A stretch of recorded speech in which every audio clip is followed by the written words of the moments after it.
Hello, I'm Jensen. What's going on, everybody? I hope you're having a great day. If you're new to the channel, make sure you like and subscribe. So today I'm going to tell you guys how I bought a Hellcat when I was 18 years old. Let's get right to it. Well, Dick, here's the deal. I'm the best there is, plain and simple. Well, I mean, I wake up in the morning, I piss excellence. Thank you.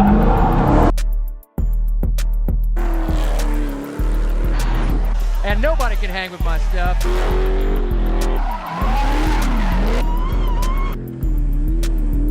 Just a big, hairy American winning machine. If you ain't first, you're last.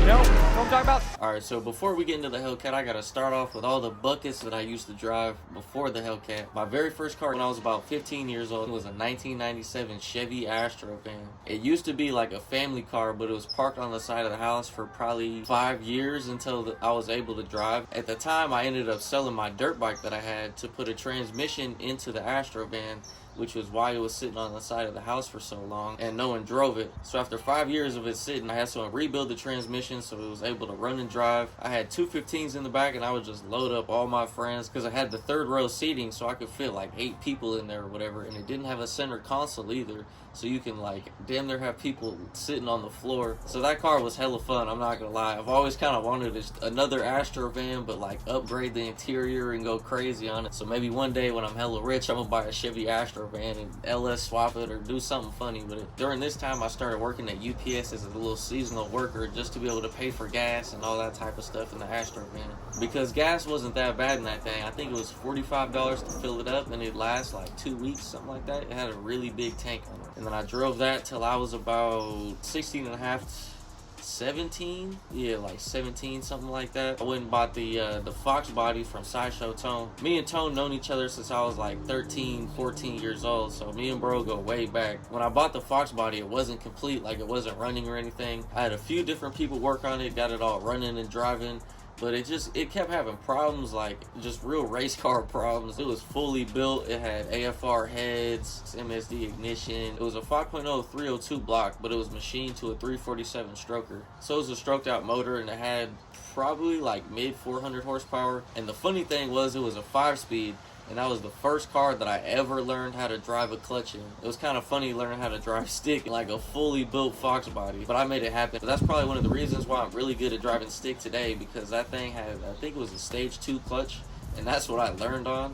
And then after that, I ended up driving like Hondas and shit, and I was like, Jesus, this is way, way easier. So I had the Fox body, but I needed something that was reliable because that thing kept breaking down, or I was always trying to put new parts on it and upgrades and stuff, so it would be sitting and I wouldn't be able to drive it. So I needed something to be able to drive. And right around the same time, my grandpa ended up passing away. He had a Ford Taurus, which was in really good condition, so I ended up getting that, and then I put the two 15s into that when I was about 17 years old. During this time, I was working at Ruth Chris as a server assistant. I was getting probably like $500 a week, something like that, and I was getting 50% off at Ruth Chris, so that was nice. I love that. So yeah, every week I was pretty much just saving my paycheck or buying parts for the Mustang while driving the Ford Taurus in the meantime. And then one day I was dogging the Fox body out, and then I could tell the transmission was about to go, because it was a stock T5 transmission, and those are only rated for a certain amount of torque and horsepower.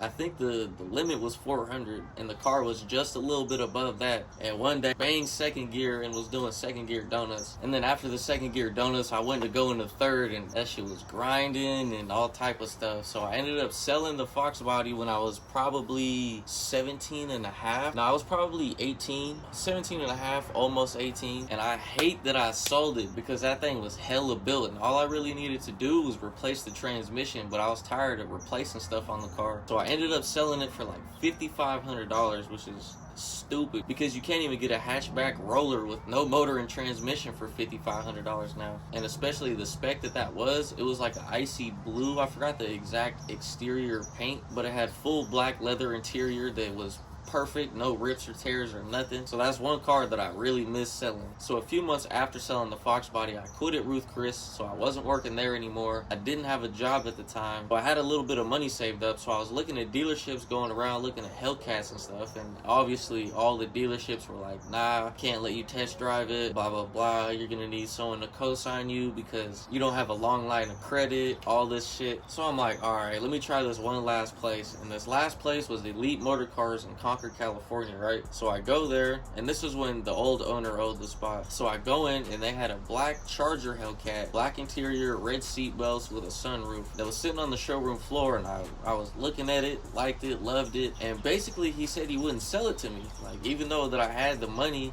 I didn't have the credit. Even though I had the money for the down payment, I didn't have the credit. So I'm like, all right, whatever. So I'm still looking at the car, blah, blah, blah. He's like, where are you working at? I became pretty cool with him pretty fast. And then he ended up offering me a job at Elite Motor Cars. So I'm like, hell yeah, I'm down. There's a bunch of cool cars here. That's a nice little opportunity. I love cars regardless. So I'll be able to be around cars and just do car shit and get paid for it. It's good. So while I'm working there, I'm saving up the check from there, and I still have some money saved up. So meanwhile, working at Elite, I'm trying to build my credit. I have my mom put me on her water bill, all type of stuff, just to be able to boost my credit and get that solid line of credit. Because that's really what you need to get a loan from the bank, is that credit history. They're not going to mess with you. Even if you have cash and no credit, they're not going to give you a loan. And that's what I had to learn the hard way, because I thought I was just going to go get a Hellcat, but it wasn't that easy. Hell nah. So after I built my credit up for a few more months, they ended up getting this car in the showroom. They bought it from Hilltop Dodge with 9,600 miles on it with a brand new supercharger. I guess the supercharger blew up and they just replaced it, so it was 9,600 miles with a brand new factory supercharger. First one that I went there to look at, the black one with the red seat belts, black interior, and the sunroof, that had already sold like the first couple weeks that I was there, so I was kind of butthurt on that. And then this one came in, so I was like, damn, I have to buy this one. In 2016, 2017, these cars were pretty hard to come by. They're not like as abundant as they are right now. You can't just go in and go find a Hellcat immediately. These cars were kind of rare back then. So off tops, as soon as it came in and I'm talking to the owner, I'm like, what's up? I'm trying to buy this, blah, blah, blah. He's like, it's good, just go get a cosigner. So I'm like, all right. I got my down payment together, I got my cosigner, I went up there, and then I bought this thing with my employee discount, which was one of the main reasons that I wanted to work at Elite, was to get the employee discount on the car. They ended up taking about $5,000 off, so I ended up getting this for $55,000. In 2017, I ended up putting $15,000 down on it and then financing the rest of the $40,000, which wasn't bad at the time because the payments were around $600-700 with insurance. It was around $1,000 a month for the payment and insurance, so it was pretty cool back then, I'm not gonna lie. But that might be just because I love cars and I used to sacrifice doing a little extra stuff to be able to have a nice car, and I don't regret it one bit. This is a 2016 model. It had 9,600 miles on it with a brand new supercharger. I thought it was a really good deal at the time. Even now, if you go to buy a Hellcat, narrow body or not, with under 10,000 miles, they're definitely going to want like 60, 70 plus for the Hellcat. So I ended up getting a really good deal on it. Shout out to Elite Motor Cars. Thank you guys. I appreciate you. So really the main way that I was able to buy the Hellcat when I was 18 years old is because I had a cosigner.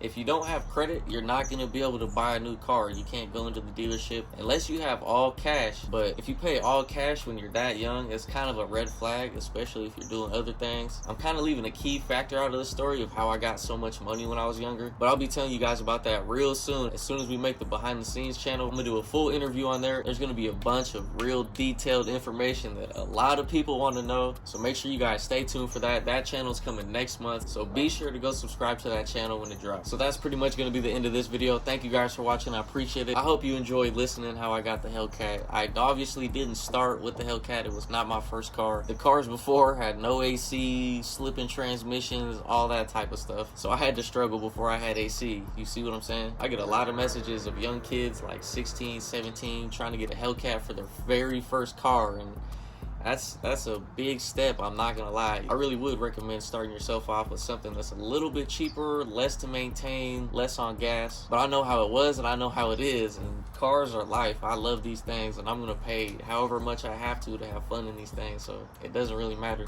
Don't forget to like, subscribe, comment, share, hit the bell, thumbs up, all that stuff. And make sure you go subscribe to my Twitch. I just made a new Twitch. It's Hello, I'm Jensen Stream. I'm gonna do a whole bunch of gaming on there, all types of stuff. Mostly CarX and Forza, but I'm most likely gonna branch off into like Call of Duty and all that type of stuff because I love those games as well. Make sure you subscribe to the OnlyFans to get those driving tutorials, and I'll see you guys in the next video. Doses.